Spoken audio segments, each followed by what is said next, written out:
The worst part about this is I could have the funniest thing in the world to say, and it's still going to come out awkward and kind of off rhythm because I'm standing in a room by myself with a cat. I just was playing because I love the game. Like, and it's scary to me. It's really easy for the game to become a job. Low six in his hands, listless now. Man, kids out there playing the game, staying out of trouble, competing. I love it. I do want to take this opportunity and say, first and foremost, really appreciated a lot of the positive feedback. The vast majority, almost all the feedback that I got was extremely positive. You guys have been awesome with this new direction that we're taking this thing, and get some really good insight into some things to build and plan for, the next upcoming episodes and things to talk about, which a couple of them we will cover today. So just wanted to say thanks and how much of a help it has been, because last week was a culmination of thoughts and things that I'd wanted to cover for the past few months. And now we're getting into, it's going to happen on like a 7-day cycle. So I'm a little bit more nervous. You guys giving that kind of feedback is going to help me keep this thing smoothly running with new things to talk about and not just word vomit of the same topics over and over. But getting into some of those topics, first thing that I do want to talk about is got to witness a couple big time successes with some of our kids this week, and they were big time successes to those kids. They weren't measurable big time successes. It wasn't like we saw a kid improve his squat max by 75 pounds. It wasn't that kind of measurable, but it was measurable in the sense of this used to be their behavior. Now they're showing signs of this new behavior, and this new behavior is a step towards maturation. It's a step towards buy-in. It's a step towards all these things in the right direction. The first example came when a kid dropped the ball. He messed up, and his initial reaction in that situation was to blame, complain, deflect. It wasn't me. It was them. It wasn't my fault. It was this coach's fault. I didn't know, right? It was the mass deflection, blame it on somebody else.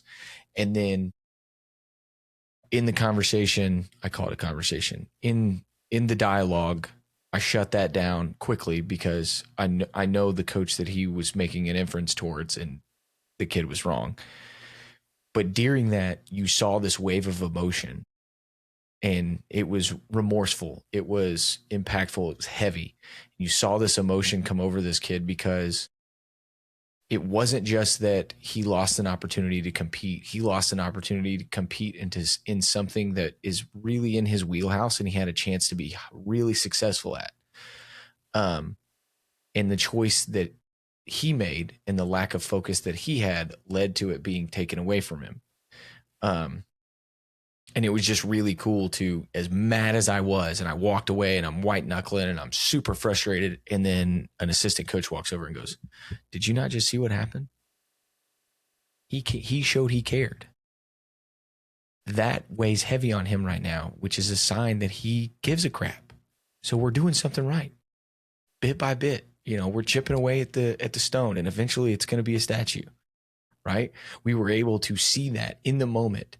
We were able to see that success. And then a couple days later, have one with another kid. And this is a kid that we've had friction with. And I say we, the new direction of the program, we've had friction with from a buy-in standpoint, resisting the changes, resisting the hard things that we're implementing.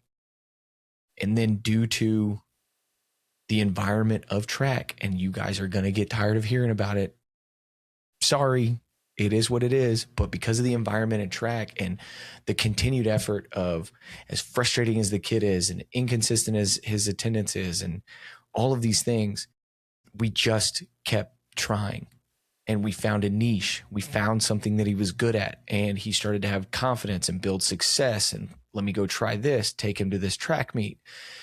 And because of that, his rapport with the coaches that he normally wouldn't interact with improves. And now there's dialogue. It's not just eye rolls and standoffish, no comments, no feedback, no conversations. It was it was this breaking down of walls, because here's a kid who thinks that, well, these are the only coaches that care about me because of the sport that I play.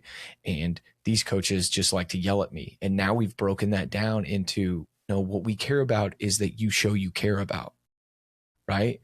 And so once he found something and was able to build that momentum and that confidence into and I'm talking like a frog's hair level of success and improvement, but because of the dialogue and the conversations that were part of that growth and that confidence boost and that improvement, his give a crap went through the roof. And now he cares, and he's communicating, he's over communicating, he's remorseful, he's showing these signs. And both of those examples happened in the last 7 days, and it's been freaking awesome, because those are two kids that you're spending time every day. Like, do they care? Do they want to be here? Are they going to quit? Can we rely on them? Where do they fall in the spectrum of trust? So that was awesome. And it was a great thing retrospectively to look at and be able to say that, you know, we don't have all the answers, but we're doing something right because of the physical examples that are being created of breaking down those walls and growth and maturity in kids, to see that investment. And even though it may have been tied to a negative situation of remorse, at least that sign of remorse is towards caring. So that's awesome. Which brings me to my next point. And this is something that comes up all the time. And I know that there is a never-ending list of coaches and educators and volunteers who deal with crap like this, and they don't think that they're ever going to be heard. They don't ever think that what they're going to say, like, they can't truly speak on the subject. And I'm not going to sit here and just throw crap at the wall, but there's some specifics that we're going to talk about that I'm going to put out there. And just to be as transparent as I can, hopefully it resonates with some of you, and hopefully those that aren't in the profession hear this and they're like, dang, actions have consequences. That's crazy. But if you stand in a field alone, screaming at all the problems that exist, do you ever look down and be like, maybe I'm wrong? Maybe I'm the one that's wrong. Maybe it's not the thousands of people, the dozens of people that I keep blaming for all these issues, right? If it looks like a duck, if it quacks like a duck, it's probably not a chicken, right? And if there is smoke, maybe there is fire. All of these things, all of these sayings apply to an altered perception of reality that people apparently are okay with refusing to acknowledge. When you put yourself in a situation to be the lone wolf, to be the one screaming from the top of the mountains of the injustices and the problems, and this coach is awful, and look at all these things, and there's thousands of examples of the polar opposite of you only saying great things about this coach, only saying great things about these coaches, about this program, and about what they've done with kids, and about the time and the effort and the investment that they make. When you're the only one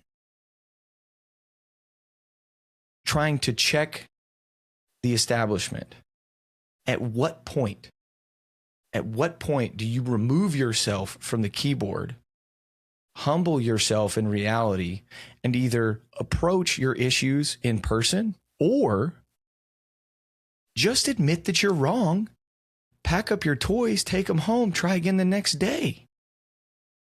The audacity of people to look at the exact same thing as 100 others and have a completely opposite interpretation of it, and the confidence to just go, yeah, but I'm right. It's mind-blowing. And I just want you guys to understand that A, happens everywhere. B, happens to everyone.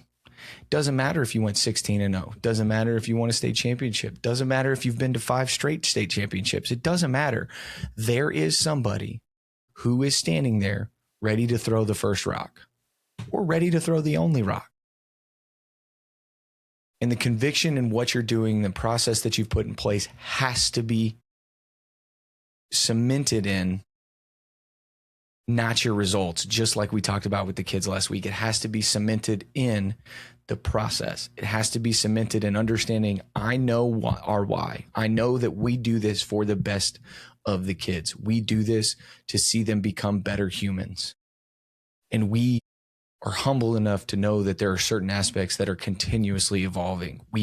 You have to be rooted in that, because if you get rooted in just being results oriented, then you're going to pick battles that you don't need to fight. And you're going to try and defend every naysayer that's out there, and you're going to burn yourself out. When the harsh reality is, very few people can do what educators and coaches do on an everyday basis to the level that the great ones do it. And yes, we talked about last week the apathy within the profession and how there is a group that is they're just there. But far more of this profession are looking to grow and improve and striving for greatness.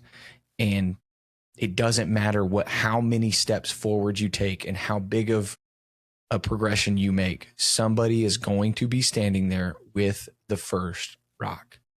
And if you are a head coach, you have to make sure that you are cemented and grounded in your process, in the foundation that you've poured. You have to wholeheartedly believe in it, and you have to make sure that it is rooted in all the right things. And if you are an assistant coach, you better row that boat in the right direction, because you are the backup quarterback. You are the guy that everybody's going to say, man, if they just give you a shot. You are the guy that's going to be tested with, how can we get to them? Can we get their ear to turn their loyalties to us instead of the staff? And if you let it happen, you're going to burn bridges, and it's going to follow you in the profession. That's just the black and white of it. It's you should never shut yourself out of the community. That is not what I mean at all. You should never be unapproachable. We have to be, especially in smaller communities, we have to be approachable. We have to be entrenched in the everyday. But if you're an assistant coach, you have to understand that not every motive is pure. And there are people that are going to attempt to test your loyalties to your head coach, your administration, your other assistants. Because if they can find the chink in the armor, they can present themselves as the person that can patch it. That's unfortunately just how the world works. The last thing I want to say on that is, let's make sure that if you have the confidence to type it in all caps, you got the confidence to sit down and say it face to face. Point blank, period. Everywhere that I've been that's been successful, there have been availabilities for meetings. There have been opportunities for parent meetings, and there has always been an opportunity to speak community members or parents' minds. There are parameters that come with that, but I just hope and I pray that anybody that's in a leadership head coach situation, you understand that comes with the position. And you have to have that availability. But B, those in your community understand that if you're brave enough to type it in all caps, then you better be brave enough to sit down and say it face to face. And understand that you can share your piece and you can have all of these thoughts and you can tell me exactly how you feel. And then we just move forward, because at the end of the day, this is what I do every day. This is my profession. I hope that you guys approach it that way. You have to do that with the confidence, knowing that you're in it for the right reasons, you do it the right way, and you're doing it with the kids in mind. I had a listener reach out asking a question that I thought we got a lot of them. We had a lot of really good topic ideas and questions and things to cover, and those are coming. The first one I wanted to talk about was an interesting question because of where we're located and the history that I've been tied to within the state and the sport. Had a listener that's not from Texas, reach out and say that he would love to hear a comparison of West Texas football to East Texas football. And I've had this conversation. The longer I've been out in East Texas, the more I've had the conversation. And when I was in Salina, everybody gave me a hard time because they told me that I was from West Texas. And that first year in Salina, I fought it tooth and nail. Being from Weatherford, I considered us to be, we were like the end of the Metroplex, right? When I was growing up, it was like the gateway to nothing, to West Texas. It was like Weatherford, and then you got to drive 120 miles to Abilene before you see civilization again. And so I didn't consider myself to be from West Texas. And then I go to Salina. You West Texas boy, you're west of 35, West Texas boy. I spent the whole first season like, guys, that's just patently false. That's not how geography works. And then lo and behold, on our bye week, we go out to scout a potential second round matchup, and we drive to Midland, which is, a 5-hour drive. And we go watch the first half of Midland Greenwood and Monahans. And it ended up Monahans was blowing them out, and we kind of knew that that's who we were going to play in the second round. And we're driving back, and somebody gets a wild hair and says, well, Snyder and or Seminole and Sweetwater are just at halftime. And so we stop there, and, we stop in Sweetwater and we catch a little bit of that game because they had the potential to be a 4th round matchup, and you never know. And, this whole time they're like, West Texas boy, like, you know where we are? I'm like, yes, we're on the only interstate within a day, right? We're on I-20. It is what it is. And they're, asking me all these questions. Oh, you've been to this restaurant? Oh, you've been to this place? Like, guys, no, we're hours from my hometown. And lo and behold, we leave Sweetwater and we're driving back to Salina, and it's after midnight, and we stop at a gas station, I believe just outside of Cisco, little half truck stop. Everybody's, stretching their legs, going to the bathroom, grabbing either an energy drink or a water. And from the back of the gas station, I hear, Travis, is that you?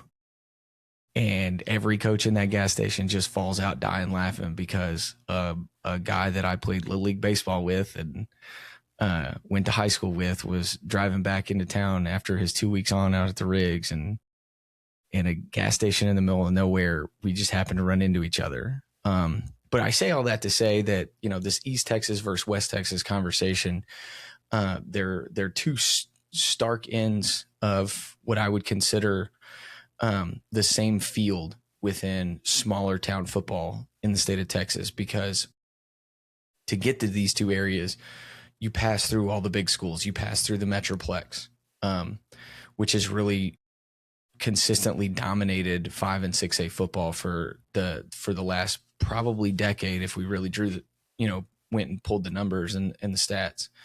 But I told somebody a few months ago, West Texas small town football, 2A, 3A, 4A football, it kind of resembles Longhorn Steers. The kids are raised to survive the environment, and they're a little hardier out there. They're a little undersized, comparatively speaking, but they're tougher. And they've got quite a bit of grit to them, and the game ends up looking different because a lot of those schools, personnel wise, are going to look very similar.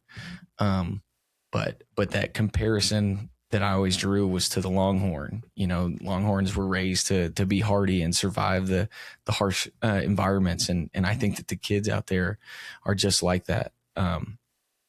And you see a lot of really good football in West Texas at the 2 and 3A level. And of course the 6-man level,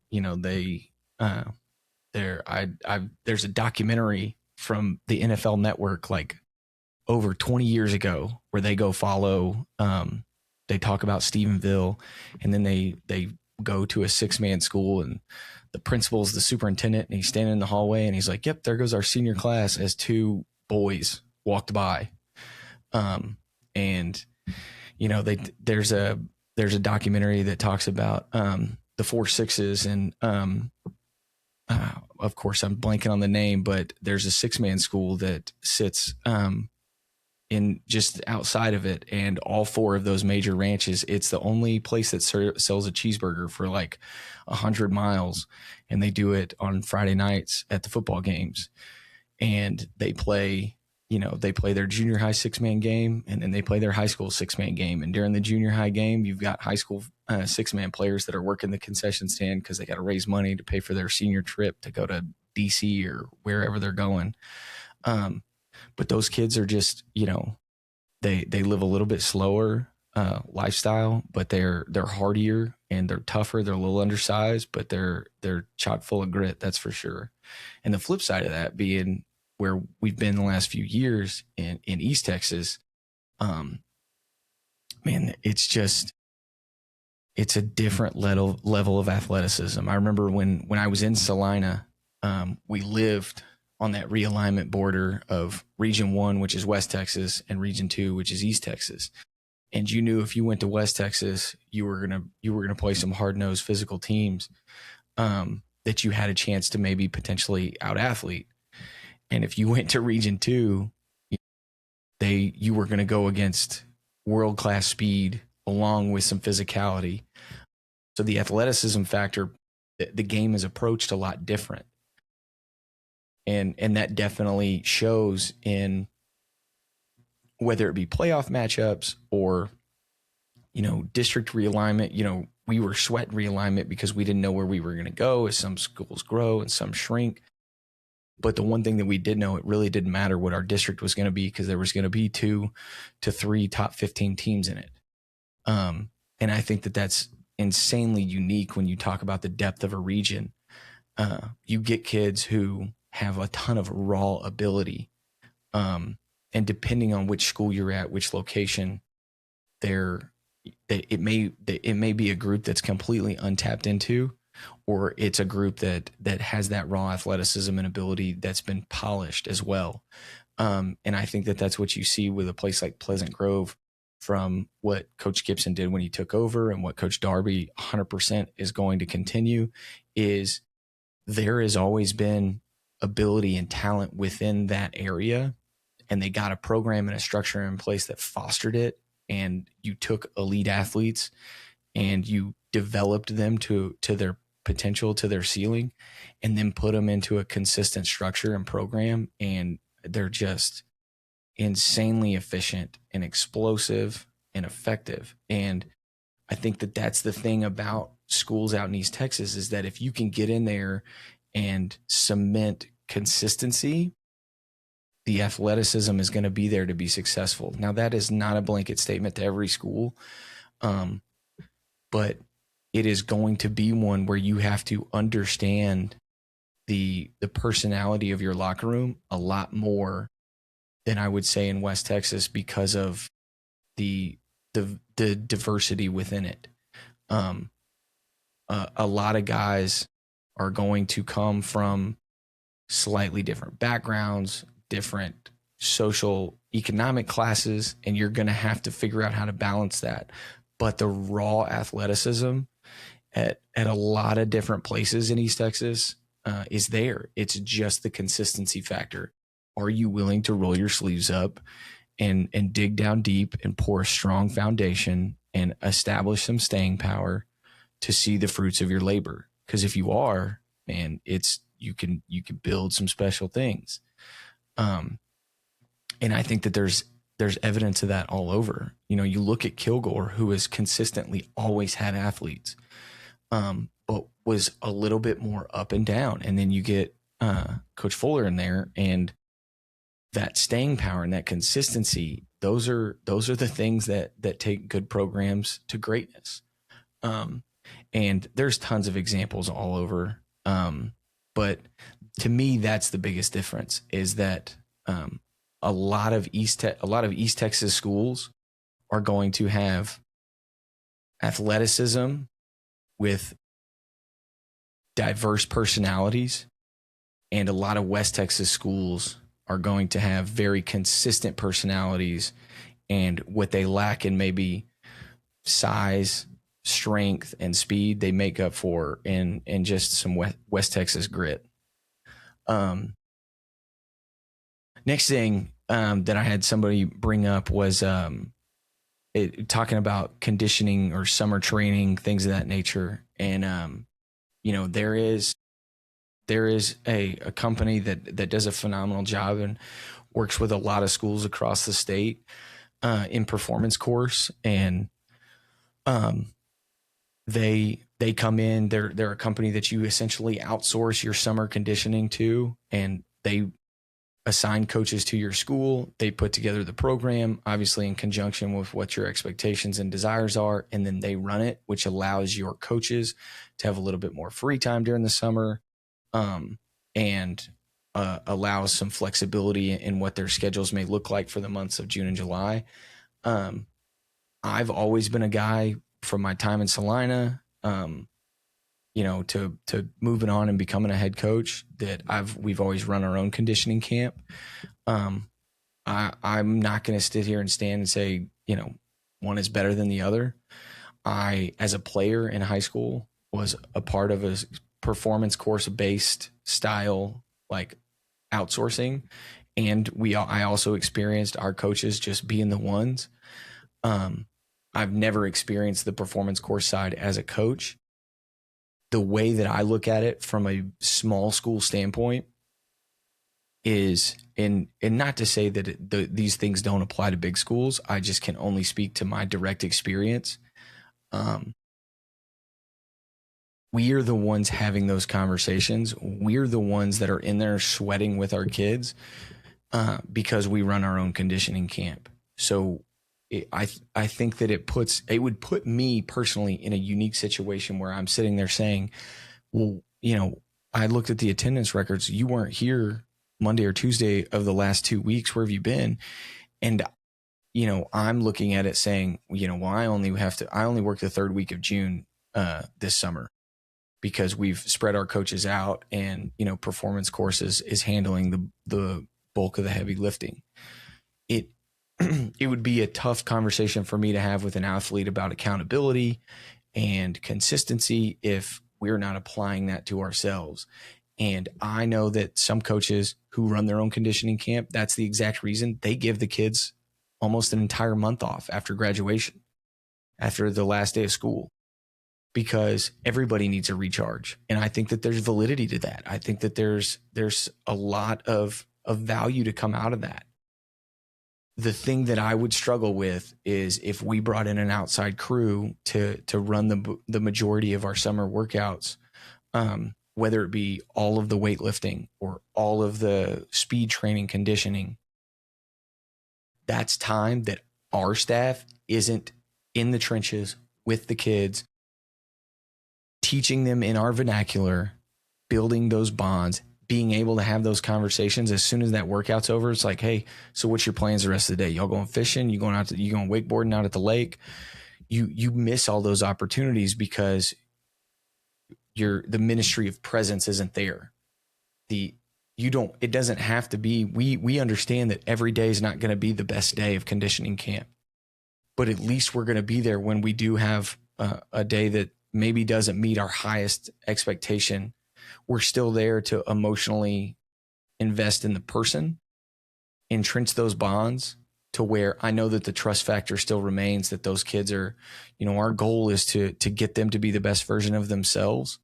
And along the way, if they can entrust us with the absolute confidence to follow our coaching, then we've got a chance to do something special. And I think that the conditioning camp environment presents that exact thing. Again, I can only speak to my personal experience. It's just one of those things that I would struggle to do if we are expecting our kids to be here 4 days a week, 8 weeks out of the summer, 7 weeks out of the summer.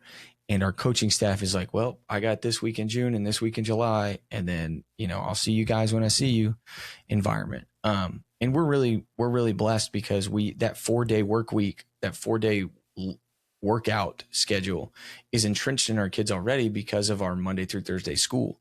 But the thing that we also have is 40 to 80% of our coaching staff showing up on Friday mornings when we just have the weight room open. Who wants to come get better? And anywhere from 30 to 75 kids roll through there in a 2.5 hour window to do something. Maybe it's just to do curls. Who knows? But they're up there. They want to be around us. They want to be around our facility, and they want to get better, even if it's only 1% at one thing. Those are the type of things that I want to continue, that I strive to continue as we get into the summer workouts. We've got 6th graders working out with seniors in our summer workouts because we're a small school and we have a unique environment and space where we can do those type of things with some, somewhat unique scheduling. But we want that because we want these guys to understand what the expectation is at a young age. And we want these guys to understand that there's eyes on them. And it's not always just the coaches. They have an expectation to set the right standard. And these young guys are going to hear the exact same coaching that the older guys are going to hear. And they're going to hear it from the same people. We're not going to have different voices and different names. We're looking to build that consistency factor. And it's a great opportunity if you are bringing in a new coach because you've had a little bit of turnover in your staff. It's a great opportunity for that coach to get in those trenches and build that bond, get to know those kids before they, get them on a roll sheet, before they're in their, 3rd period class. So I think that, there's a ton of validity when you look at something like a major 6A or a big 5A. From a number standpoint, the outsourcing becomes much more necessary to a degree, because of just the sheer capacity. But at the level that I've been at, whether it was the 4A level at Salina, the 2A level at Rivercrest, or the 3A level at Mount Vernon, this is just kind of, and I hate that answer. It's just kind of what we've always done. But I also am very confident in the fact that what we've always done is supported by the beliefs that we have in the effectiveness of this. A side note to that I kind of touched on, but one thing that I heard Bob Wager talk about, or I guess speak on in an article years ago, and had a teammate close for Clifton Odom, who's been on the show. He's on the Mississippi State staff. Wager had a rotation and expectation of his coaching staff that when they would take those Arlington Martin teams into the weight room, there would be a set number of coaches that were expected to lift with the kids. And we started, I'm sure they did it long before I got there in some capacity, but my 2nd year at Salina, we started lifting with the kids. And it changed aspects of the relationships that we had with them because they're going to see you in vulnerable situations on a week where we're doing 4 sets of 10 and I get to that 4th set and I'm 26 years old, 27 years old. I don't need a 15-year-old out lifting me. And so there's a little bit of pride to it. But B, I know that by the 9th rep of that 4th set, I'm going to be in a situation where I might need a spot. And that kid's going to see me be vulnerable and need help from him. And he's going to help me. And now he knows, and I know, that we can trust each other on an intrinsic level that doesn't have to be spoken about. Because there's a physical sweat tax that's being paid by the both of us, and we're in it together. Now, there were certain things that I drew the line at. I'm a long way from those squat sets of 315 or, those hang clean sets of 225 that we used to do. But I can also tell you that the core group of guys that we first started doing that with, the guys that were in my lifting group, I still have fantastic relationships with those now young men, almost, pushing a decade later. I still have great relationships and conversations with those young men because of that sweat tax that we paid together. I think played a huge part of that.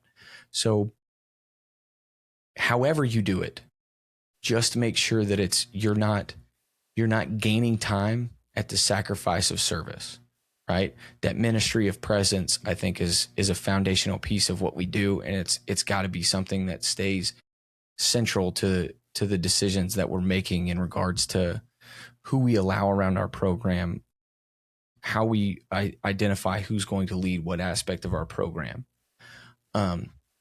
Last thing, getting more into like the nuts and bolts of a sports topic. Had a coach ask my thoughts and opinions on when it comes to practice scheduling, looking at everyday drills versus skill need versus game plan. And I want to absolutely preface this by like, I have zero set, like this is an everyday, this is what, like, I'm not approaching it from that standpoint. I am simply going to share my thoughts on the subject after it was presented to me. So if I butcher this, or if you guys think I'm an idiot and tear me apart in the comments, I get it, right? I think it's a unique question, and it's one that I would love feedback from you guys on. But from my standpoint, I think that those are three very clearly identified categories. I think everyday drills should be a short list and foundational in what we do. I think that you can build them in phases, right? You can have your off season every days. You can have your spring ball every days. You can have your summer every days. You can have your fall individual everyday drills. And there's some overlap there, but the everyday drills that I look at, I think they've got to be a building block of primitive skill, right? When we talk about other sports like baseball, like warming up, it's an activity that has to take place, but it can become an everyday drill if it's put in the right structure and environment. Do you have a routine? Do you have an expectation? Are there talking or coaching points to each step of that routine? Or are we just picking up a ball and glove, throwing it back and forth, and one guy says, hey, back up a couple steps, right? What is the everyday drill look like in that environment? Our everyday drill, from an offensive standpoint and really from a defensive standpoint, every position has their starter. They have their starting everyday drill. And that everyday drill has the most translation to what their role is within the offense. And it could be pops for us. It could be pat and go for us. It could be ropes, hoops, or sled for the linemen.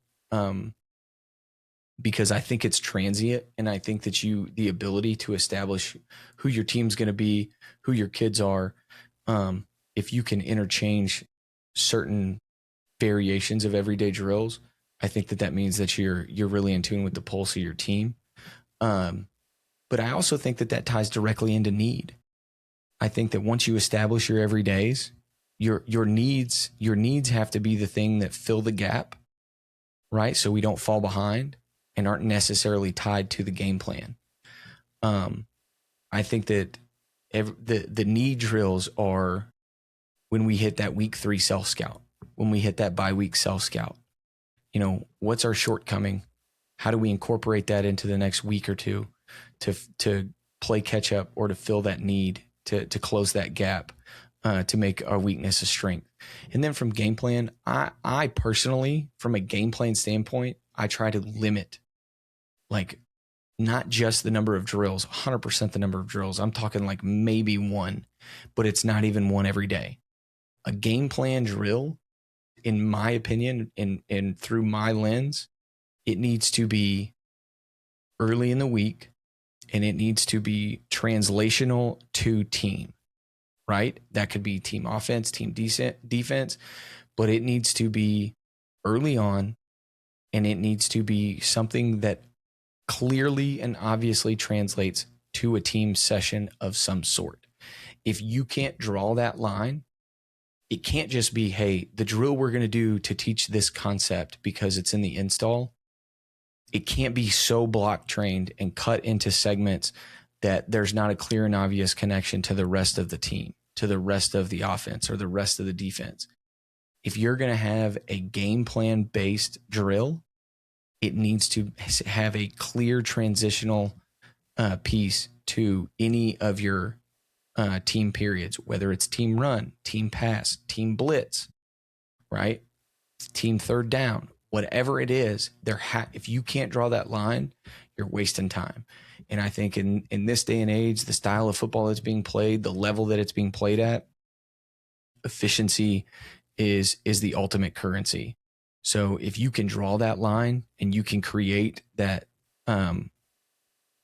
path to connect your everydays to your needs, and then your game plans to your teams, I think if you can draw that, then you're maximizing what it is that you're producing, and you're putting yourself in a really good situation.